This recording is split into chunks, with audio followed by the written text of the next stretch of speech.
We have our squishy little Abraham Lincoln stress ball. Yes, you got yours right there. Those cost us about $2.30 some odd cents. The tariff alone would add $2.50 some odd cents, I think, more than doubling the incurred cost. I'm not saying that's the end of the world, but what has me spooked, that is happening thousands and thousands and thousands of times, impacting hundreds of thousands of products. And I don't think the first shoe has really dropped yet. Educate, inform, inspire. The Dan Parsons Show, a podcast that lifts up instead of tearing down. Hey, it's Dan Parsons with the Go Fact Yourself Fact of the Week. Well, in case you hadn't noticed, there's a global trade war going on. So here are the facts. You know, I kind of feel like Dan Parsons. You know, Dan Parsons lost his job on the conservative talk radio show in Lincoln for using the F word. You know what the F word is? Facts. Well, hey, it is my pleasure to welcome back to the Dan Parsons Show, Lincoln Chamber of Commerce President, Mr. Jason Ball. Jason, welcome back to the show.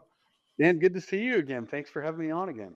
Absolutely. Absolutely. Well, I heard you say a couple times in recent days, talking about how the federally imposed tariffs are impacting our local business community. So I think that's a message that a broader audience should hear. So the microphone is yours, Mr. Ball.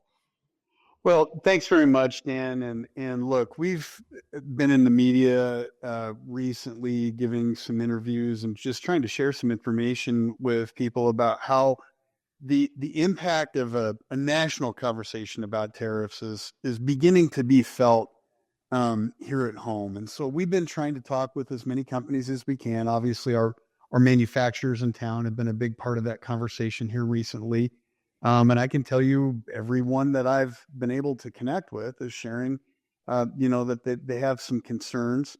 There was an article in the Lincoln Journal-Star by Neil Franklin here this past week, and Neil did a great job of kind of sharing what's going on with projects like the Warhorse Casino and how they've seen some cost increase from, I think, predominantly the steel tariffs. And then he's talking with other construction companies and home builders, for example. And so all that's being felt, but the chamber in such a small way, had a story come up recently that, I shared at our chamber luncheon for April. And that was that we have our squishy little Abraham Lincoln stress ball. Yes, you got yours right there.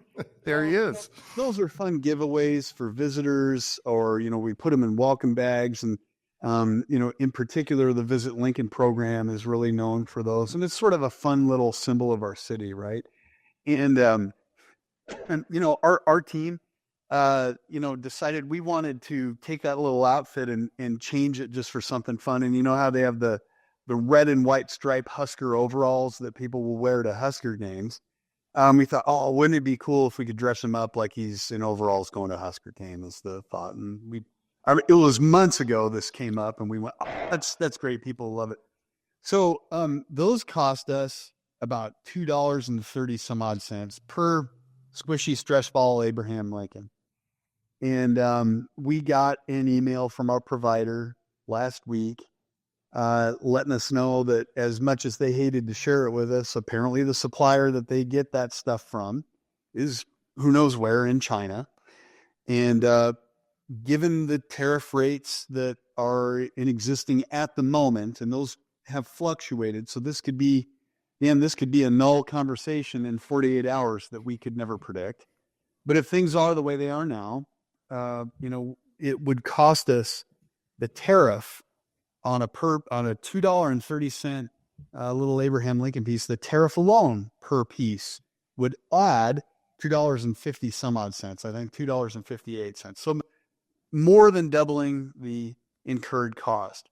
Now, the American economy is going to be just fine if we can't have our stress ball Abraham Lincoln guys dressed up the way we want them, right?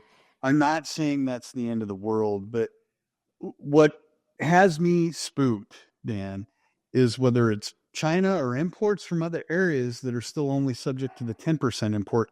That is happening in small and large business thousands and thousands and thousands of times, impacting hundreds of thousands of products, impacting billions of dollars worth of the American economy. And I don't think the first shoe has really dropped yet, where some of the logistics system has caught up cost-wise. But people will have to pay this tariff if they want to get their product out of, wherever it's received at a port, is my understanding. And so, a week from now, 2 weeks from now, when that first shipment makes it over and off the boat and is sitting in port, that will be some difficult decision making. I know other small businesses have been public about they've had to leave product that is completed in a warehouse in China until they're able to figure out what they're going to do. So it's just another example of this tariff policy. While I understand the goals for it are laudable, we want to see manufacturing increase and become more prevalent in America too. We want to see America make products that are essential for national security and safety, things like semiconductor chips and things that are essential for national defense, for example.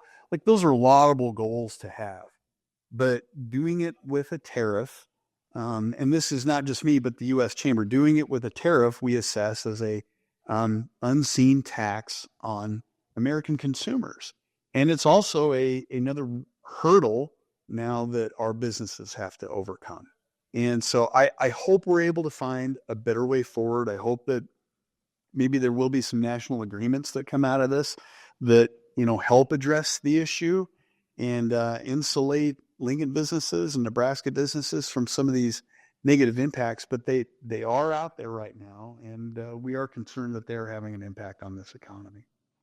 Well, I appreciate that, Jason. I appreciate you popping on here. I think you're getting ready to maybe go enjoy yourself, take some time off from the office, but I appreciate you popping on here and talking about, just real quick to finish up, Jason. I think the other thing, as a business leader, you understand in representing your members at the Lincoln Chamber, that the worst thing for business is uncertainty. And that's absolutely, and we're seeing it reflected in the stock market, in the world markets. And so anyway, it's an important issue, and I'm glad that you're speaking out on it. Well, look, it's not something we set out to do at the beginning of the year. But it is a national dialogue that's preventing, I think, Lincoln businesses from making decisions that they would normally make. And so we're not trying to cause people to panic. We're not trying to raise people's fears. That's not helpful either. But at the same time, I think we do need to have an authentic understanding of what impacts from policy decisions are and can be. And we're going to continue to, fulfill that role of being a frank arbiter about how we see things impacting Lincoln businesses. Good. Jason, thanks for popping on. Appreciate your leadership, my friend. Thanks, Dan. Have a great day. Hey, thanks so much, Jason. Well, there you go. The Go Fact Yourself Fact of the Week. Go Fact Yourself t-shirts, like this one,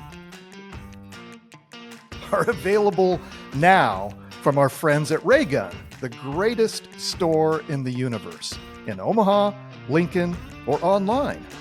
Partial proceeds support local journalism and our friends at Flatwater Free Press.